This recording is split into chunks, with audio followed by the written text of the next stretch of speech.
Hello friends, आज हम पढ़ेंगे कक्षा 8वीं से हिंदी विषय का पार्ट 2 एक नई शुरुआत, जिसकी लेखिका हैं सुश्री कमला चमोला जी। मनोवैज्ञानिकों और शिक्षा शास्त्रियों का यह मत है कि विद्रोही बच्चों के प्रति उपेक्षा का भाव या दंडात्मक कार्यवाही उन्हें और अधिक उग्र बनाती है। मनोवैज्ञानिक जो मनुष्यों के सामान्य और असामान्य मानसिक स्थिति का अध्ययन करते हैं उन्हें मनोवैज्ञानिक कहते हैं, और शिक्षा शास्त्री जो शिक्षा के क्षेत्र में नए नए शोध करते हैं उन्हें कहते हैं शिक्षा शास्त्री। तो इन लोगों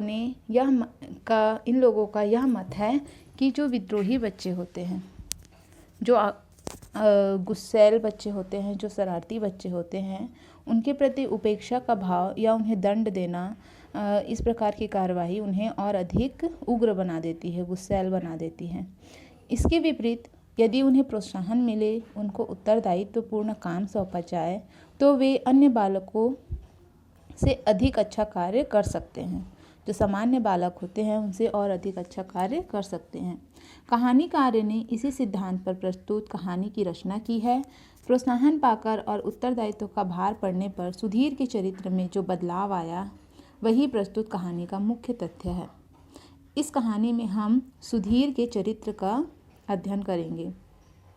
बाल मनोविज्ञान पर आधारित यह कहानी बहुत महत्वपूर्ण भूमिका अदा करती है। इस कहानी के माध्यम से हम जानेंगे किस प्रकार सुधीर का व्यवहार परिवर्तित होता है और वह अपना विद्रोही स्वभाव को छोड़कर एक अच्छा बालक बन जाता है। तो चलिए इसे पढ़ना शुरू करते हैं। श्रीकांत को कक्षा का मॉनिटर बनाया जाता है क्योंकि कक्षा के 85% लड़कों ने उसके नाम का समर्थन किया है। कक्षा अध्यापक शर्मा जी ने यह घोषणा की तो सभी लड़के तालियां बजाने लगे।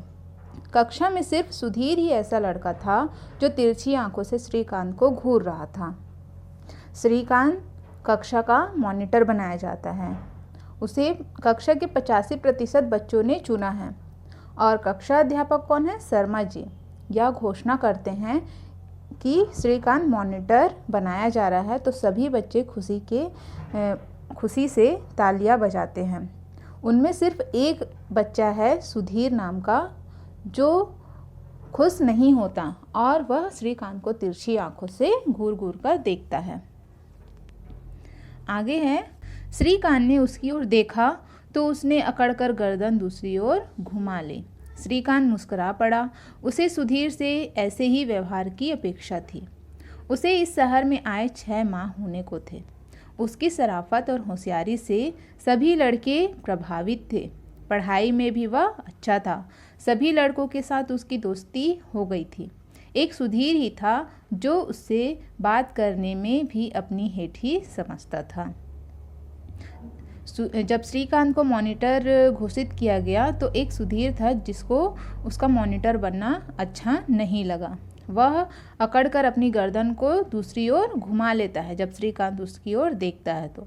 लेकिन श्रीकांत को यह बुरा नहीं लगता है क्योंकि उसने सुधीर से कभी ये उम्मीद ही नहीं की थी कि वह उसके साथ अच्छा व्यवहार करेगा, इसलिए उसे बुरा नहीं लगा। श्रीकांत को शहर में आए कितने माह हुए थे? 6 माह होने वाले थे। उसकी शराफत और होशियारी, श्रीकांत बहुत ही अच्छा शरीफ बच्चा था और वो होशियार भी था, जिसके कारण सभी लड़के उससे प्रभावित थे। पढ़ाई में भी वह अच्छा था और सबसे घुल मिलकर रहता था, सबसे दोस्ती करने वाला लड़का था। लेकिन सुधीर उसे बिल्कुल पसंद नहीं करता था। श्रीकांत को लगता जैसे सुधीर मन ही मन उसे ईर्ष्या करता है। ईर्ष्या मतलब जलन। उसे पसंद नहीं करता, अंदर ही अंदर उसे जलता था क्योंकि उसे आए कम समय हुआ था और वह बहुत अच्छे से सबके साथ घुल मिल गया था। सभी कोई उसे पसंद करने लगे थे, इसलिए सुधीर को वह अच्छा नहीं लगता था। सुधीर हद दर्जे का गुस्सैल, बहुत ज़्यादा गुस्से वाला, अक्खड़, शरारती किस्म का लड़का था। वह बहुत ज़्यादा शरारती और अकड़ दिखाने वाला लड़का था। श्रीकांत को लड़कों से पता चला था कि वह गलत सोहबत यानी गलत संगति में भी पड़ गया है। सभी उससे बात करने में कतराते थे। कक्षा का कोई भी बच्चा, चाहे वह लड़का हो या लड़की, उससे बात करने से कतराता था। कक्षा की लड़कियां तो उसकी ओर नज़र उठाकर भी नहीं देखती थी, लड़कियां तो उसे देखती भी नहीं थी। जब पीरियड खत्म हुआ तो श्रीकांत सुधीर के पास जाकर बोला, तुम्हें मेरा मॉनिटर बनना पसंद नहीं आया क्या? क्योंकि सुधीर ने श्रीकांत ने जब उसे देखा तो वह गर्दन को घुमा लेता है और वह खुश नज़र नहीं आता है। जब सभी बच्चे खुश थे, तालियां बजा रहे थे, तब सुधीर ही एक ऐसा बच्चा था जो खुश नहीं था। तब श्रीकांत ने जाकर सुधीर से पूछा कि तुम्हें मेरा मॉनिटर बनना पसंद नहीं आया क्या? तो उस पर सुधीर क्या बोलता है, मॉनिटर बने हो, राजा नहीं। मॉनिटरी संभालनी मुश्किल हो जाएगी तुम्हारे लिए, और हाँ, मुझ पर रौब गांठने की कोशिश भी मत करना। श्रीकांत को एक अप्रत्यक्ष सी धमकी देकर सुधीर चला गया। सुधीर क्या बोलता है, जब श्रीकांत ने पूछा कि तुम्हें मेरा मॉनिटर बनना पसंद नहीं आया क्या, तो सुधीर उसका जवाब देता है, मॉनिटर ही बने हो, कोई राजा नहीं बने हो। अपनी मॉनिटरी संभालनी तुम्हें मुश्किल हो जाएगी, तो तुम मुझ पर रौब दिखाने की कोशिश भी मत करना। ऐसा सुधीर ने उसे धमकाते हुए बोला। सुधीर का व्यवहार अजीब सा लगा श्रीकांत को। आखिर वह इस कदर बिगड़ क्यों गया है? अब वह 10वीं कक्षा में है, समझदार है, गुंडों जैसी धमकी क्यों देता है? श्रीकांत सोचने लगा कि उसका यह अजीब सा व्यवहार देखकर श्रीकांत सोचने लगा कि आखिर वह इस कदर बिगड़ा हुआ क्यों है, उसके इस व्यवहार का कारण क्या है? अभी वह 10वीं कक्षा में है, समझदार है, फिर गुंडों जैसी धमकियां क्यों दे रहा है? कक्षा में उसने सुमेश नाम के एक लड़के से सुधीर के बारे में पूछा, तो सुमेश बोलता है, शरारती तो खैर सुधीर बचपन से ही था, फिर गलत संगत में भी पड़ गया है ना, गलत संगति में। तब हम 8वीं कक्षा में थे, इसे सजा के रूप में पूरे स्कूल के सामने स्टेज पर खड़ा रखा गया। सुमेश ने बताया कि सुधीर को सजा के रूप में पूरे स्कूल के सामने स्टेज पर खड़ा रखा गया, इसलिए कोई उससे बात करना पसंद नहीं करता था। सभी अध्यापक भी इसे गैर जिम्मेदार और बिगड़ा हुआ लड़का मानने लगे। अध्यापक भी उसे गैर जिम्मेदार और बिगड़ा हुआ मानने लगे, और फिर तो सचमुच सुधीर बिगड़ता ही गया। वह एक ऐसा पल था जब उसे सज़ा दी गई थी कि उसे बहुत ज़्यादा वहाँ पे शर्मिंदगी फील हुई, अपने आप में अपमानित महसूस किया उसने, सुधीर ने, और उसके बाद उसके अंदर गुस्सा बढ़ने लगा और वह एक शरारती और बदमाश बच्चा बनता गया, जिससे उसकी आदतें बिगड़ती गई और वह गलत संगति में भी पड़ गया। अब तो जैसे पूरा दादा ही बन गया है। सुमेश की बात सुनकर श्रीकांत सोच में डूब गया। श्रीकांत गहराई से सोचने लगा। उसे लगा सुधीर को गिरावट की इस हद तक पहुंचाने में शायद कक्षा के लड़के लड़कियां और अध्यापक सभी का हाथ है। सुधीर को आरोही बालक बनाने में लड़के लड़कियां और अध्यापक सभी का हाथ है, ऐसा श्रीकांत सोचने लगा। उसे सदा प्रताड़ना और डांट ही सुनने को मिली। प्रार्थना के समय उसे पूरे स्कूल के सामने खड़ा रखा गया। शायद इस सार्वजनिक अपमान ने ही उसका स्वभाव विद्रोही बना दिया है। श्रीकांत को लगा कि प्रार्थना के समय पूरे स्कूल के सामने जब उसे स्टेज में खड़ा करके दंड दिया गया तो यह घटना उसे अंदर से छू गई और वह उसे सार्वजनिक अपमान यानी सबके सामने उसका अपमान हुआ है ऐसा लगा और उसका स्वभाव विद्रोही बन गया। अब अगर उसे जिम्मेदार लड़का मानकर काम सौंपा जाए, हर काम में उसका सहयोग और सलाह लेकर उसे भी अपने साथ शामिल किया जाए तो शायद वह सुधर जाए। सुधीर के कारण श्रीकांत को मॉनिटर का काम संभालने में बड़ी मुश्किल हो रही थी। सुधीर ऐसी हरकतें करता जिससे श्रीकांत को परेशानी हो और उसे डांट पड़े। जब तक ब्लैक बोर्ड साफ करके श्रीकांत चौक लेकर आता, सुधीर ब्लैक बोर्ड पर हास्यास्पद कार्टून बना देता था। सुधीर नहीं चाहता था कि श्रीकांत अच्छा मॉनिटर बने और उसको सबकी तारीफ़ें मिले, इसलिए वह क्या करता था, उसको परेशान करने के लिए ये सारी हरकतें किया करता था। अध्यापक के आने से पहले वह और उसके दो एक साथी इस कदर शोर मचाते कि मॉनिटर यानी श्रीकांत को तगड़ी डांट खानी पड़ती, मगर श्रीकांत ने कभी अध्यापक से सुधीर की शिकायत नहीं की। सुधीर क्या करता था, ब्लैक बोर्ड पर कार्टून बना देता था। अध्यापक के आने से पहले सुधीर और उसके साथी मिलकर बहुत ज़्यादा हल्ला करते थे, शोर मचाते थे ताकि श्रीकांत को डांट खानी पड़े, परंतु कभी भी श्रीकांत ने सुधीर की शिकायत अपने टीचर से नहीं की।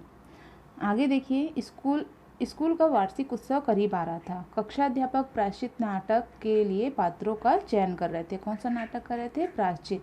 श्रीकांत को राणा की भूमिका के लिए चुना गया तो वह तुरंत खड़ा होकर बोला, सर, शक्ति सिंह की भूमिका के लिए आप सुधीर को ले लीजिए।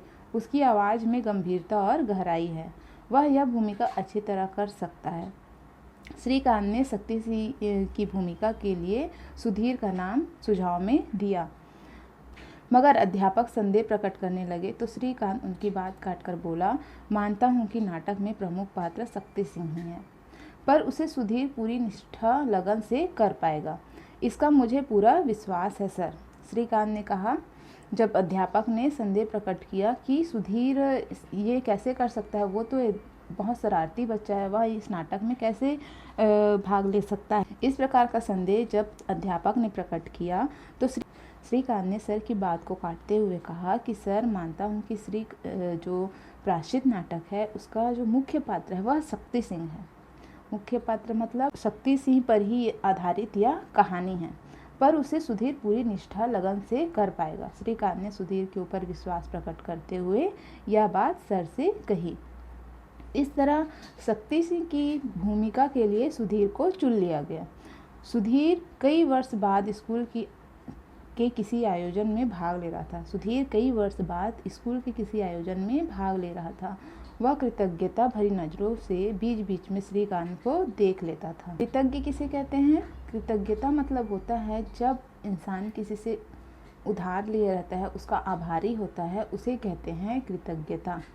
तो सुधीर आभार भरे नज़रों से किसे देख रहा था? श्रीकांत को बीच बीच में ऐसे छुप छुप के देख रहा था। प्रतिदिन नाटक का अभ्यास होता था। सुधीर अब अपेक्षाकृत शांत नजर आता था। जब उसे नाटक में भाग लेने का मौका मिला तो सुधीर अब अपेक्षाकृत शांत नजर आने लगा। वह बाकी दिनों की अपेक्षा शांत नजर आने लगा। एक दिन अभ्यास में कुछ देर हो गई, अंधेरा घिरने लगा था। अध्यापक बोले, श्रीकांत, अंधेरा हो रहा है, तुम लोग तो चले जाओगे, पर पहले तुम लोगों को इन लड़कियों को इनके घर तक पहुंचाना होगा। अध्यापक ने कहा कि अब अंधेरा होने वाला है, तुम लोग तो घर चले जाओगे, लड़के हो, लेकिन इन लड़कियों को उनके घर तक पहुंचाना होगा। श्रीकांत ने कहा कि आप चिंता मत करिए सर, हम लोग इन्हें घर तक पहुंचाकर आएंगे। रीता और नंदा को मैं छोड़ाऊंगा और वंदना और मीरा को रवि और गीता व सुप्रिया को सुधीर। क्या? गीता और सुप्रिया सुधीर के नाम से चौंक पड़ी। उन्होंने कहा, क्या? सुप्रिया बोली, तुम्हारा दिमाग तो खराब नहीं है श्रीकांत, हमें सुधीर जैसे बदमाश और बिगड़े हुए लड़के के साथ भेज रहे हो। सुधीर बदमाश नहीं है, श्रीकांत ने बोला, और मैं इतने दिनों से उसे अच्छी तरह से जान गया हूँ। हर काम में उसे गैर जिम्मेदार और बिगड़ा हुआ मानकर सभी ने उसे अलग थलग रखा है।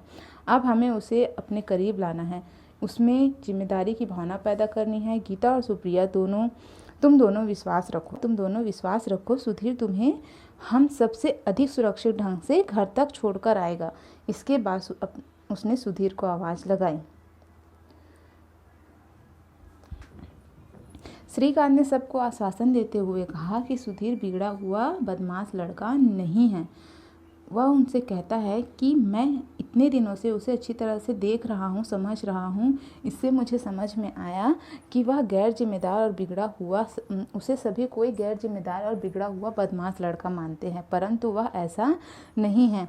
अब हमें उसे क्या करना है? सुधारना है, अपने करीब लाना है, उसे अपना दोस्त बनाना है। तो इसके लिए क्या करना पड़ेगा? उसमें जिम्मेदारी की भावना पैदा करनी होगी। गीता और सुप्रिया, तुम दोनों विश्वास रखना और सुधीर के साथ तुम्हें आने में कोई परेशानी नहीं होगी, तुम अच्छे ढंग से घर पहुंच जाओगे, ऐसा श्रीकांत ने गीता और सुप्रिया से कहा। आगे देखिए उसके बाद क्या हुआ। इसके बाद उसने सुधीर को आवाज़ लगाई, सुधीर को बुलाया श्रीकांत ने, सुधीर जरा इधर आओ, हम सबको इन लड़कियों को घर तक पहुंचाने की जिम्मेदारी निभानी है। एक और जिम्मेदारी सुधीर को सौंपी गई। मैं रीता और सुनंदा को साथ ले जा रहा हूँ, तुम गीता और सुप्रिया को छोड़ाओ। श्रीकांत की बात पर सुधीर फटी फटी आंखों से श्रीकांत को देखने लगा। सुधीर को बिल्कुल भी यकीन नहीं हो रहा था कि श्रीकांत ने उसको ये जिम्मेदारी सौंपी है। श्रीकांत ने उसे इस लायक समझा, यह सोचकर उसकी आंखों में हल्की सी नमी उतर आई, जिसे छिपाकर वह बोला, क्या गीता और सुप्रिया तैयार हैं? सुधीर को लगता है कि सभी कोई उसे बदमाश और बिगड़ा हुआ लड़का समझते हैं, तो यह सब कुछ जानते हुए क्या गीता और सुप्रिया मेरे साथ जाने के लिए तैयार हैं? हाँ हाँ, क्यों नहीं, चलो, सुप्रिया मुस्कुराकर बोली। तभी सुप्रिया बोलती है कि हाँ हाँ, क्यों नहीं, हम लोग जाने के लिए तैयार हैं। अगले दिन गीता ने श्रीकांत से हंसकर कहा, भाई जबरदस्त बॉडीगार्ड है सुधीर, हमें भी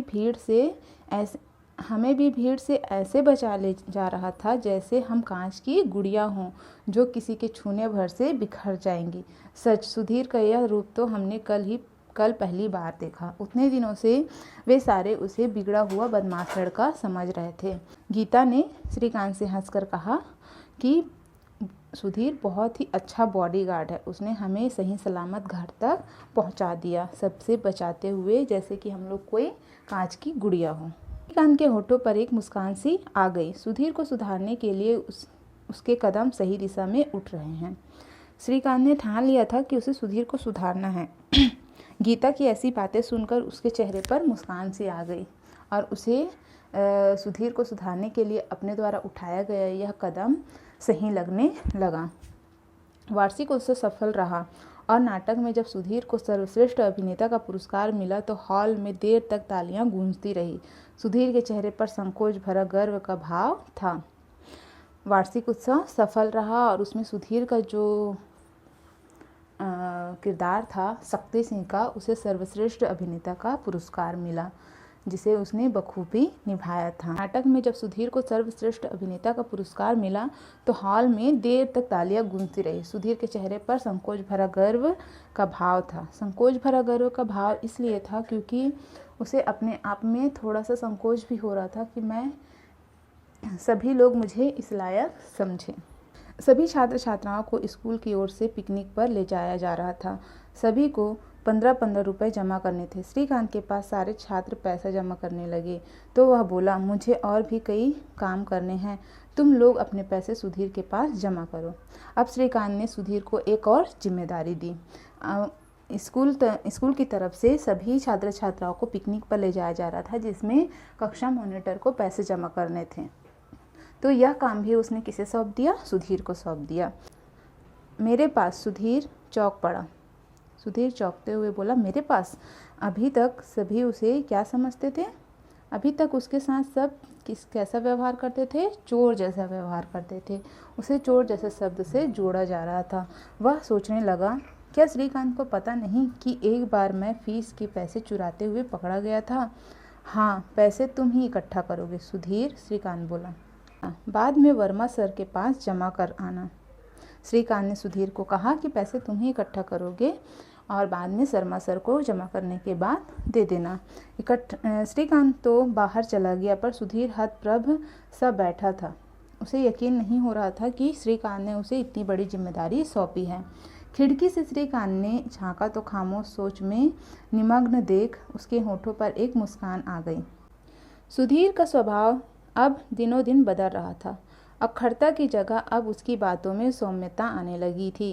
गाली गलौज और लड़ाई भी कम हो गई थी। उसके अंदर आए इस परिवर्तन को सभी लड़के लक्ष्य कर रहे थे। ये सारे परिवर्तन जो उसके अंदर हो रहे थे, ये सारे छात्र छात्राओं और शिक्षकों के बर्ताव की वजह से हो रहा था।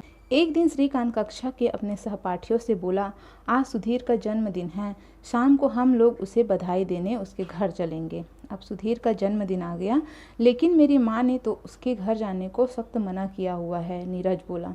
क्योंकि सुधीर एक बिगड़ा हुआ लड़का था उस समय, इसलिए नीरज की माँ और हर कई बच्चों की माँ ने सुधीर के यहाँ जाने से उन्हें मना कर रखा था।